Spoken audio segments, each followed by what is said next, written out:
Saya Fitri Apitino Jana. Nama saya Bayu Rizky Samudra. Saya Elsa Rahmatul Fadilah. Saya Amelia Wijaya Putri. Saya Habis Nafaludin. Saya Tria Aprilia Dadawati. Di sini kami akan menyampaikan mengenai demokrasi. Nah, sebelum itu kita kenalan dulu yuk mengenai demokrasi. Demokrasi menurut para ahli, secara etimologis, kata demokrasi berasal dari bahasa Yunani kuno, yaitu demos dan kratos. Demos berarti rakyat dan kratos berarti kekuasaan yang mutlak. Demokrasi merupakan bentuk pemerintahan di mana semua warga negara mempunyai hak yang sama dalam pengambilan keputusan yang dapat mengubah hidup mereka baik secara langsung maupun perwakilan.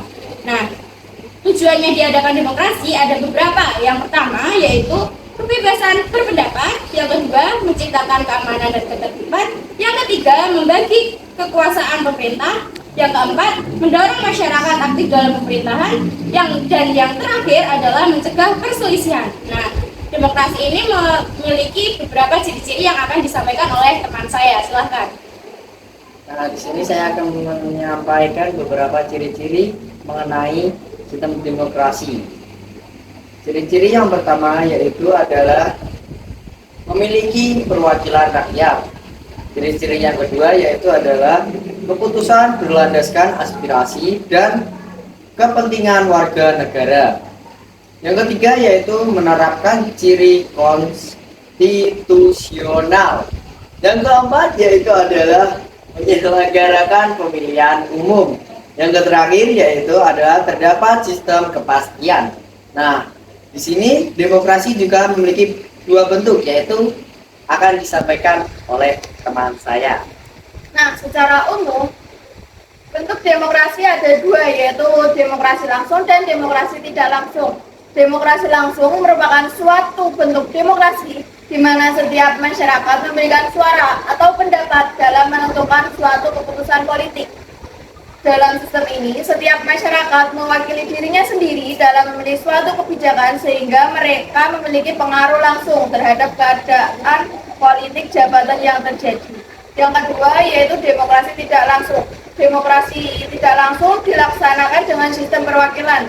Di dalam demokrasi ini, masyarakat menyalurkan kehendak dengan memilih wakil-wakilnya untuk duduk dalam Dewan Perwakilan Rakyat.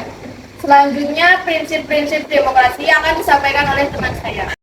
Prinsip demokrasi ini dibedakan menjadi dua, yaitu ada prinsip demokrasi sebagai sistem politik dan prinsip non-demokrasi atau ketidaktotoran. Prinsip demokrasi sebagai sistem politik dibedakan menjadi pembagian kekuasaan legislatif, yudikatif, dan eksekutif. Yang kedua, pemerintahan konstitusional.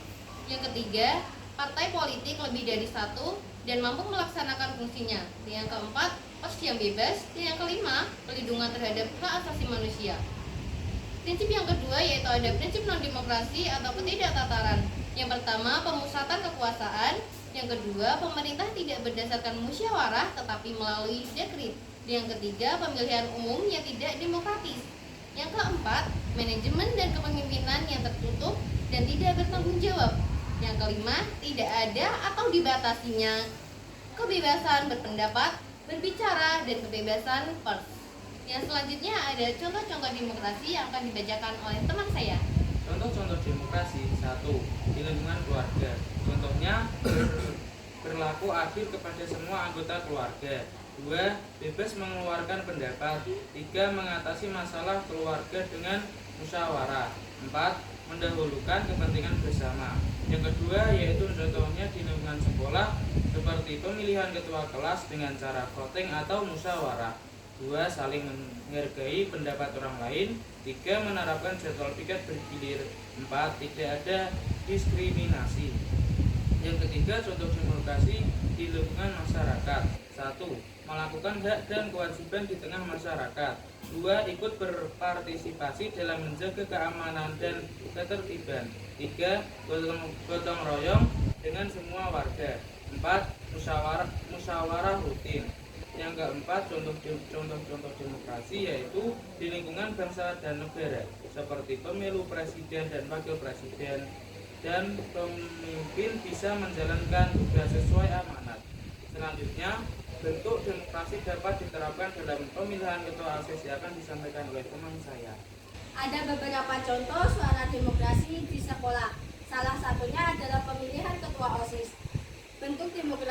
dapat diterapkan dalam pemilihan ketua OSIS antara lain: 1. Pemilihan langsung. 2. Debat dan kampanye. 3. Diperbolehkannya kampanye yang adil. 4. Komite pemilihan pembentukan komite. 5. Transparansi penting untuk memastikan bahwa seluruh proses pemilihan ketua OSIS berlangsung secara terbuka dan transparan. Nah, itulah apa aja sih yang ada dalam demokrasi, mulai dari bentuknya, ciri-ciri, tujuan, hingga contoh dari suara demokrasi. Sekian yang dapat kami sampaikan. Mohon maaf apabila ada salah kata. Saya akhiri. Wassalamualaikum warahmatullahi wabarakatuh.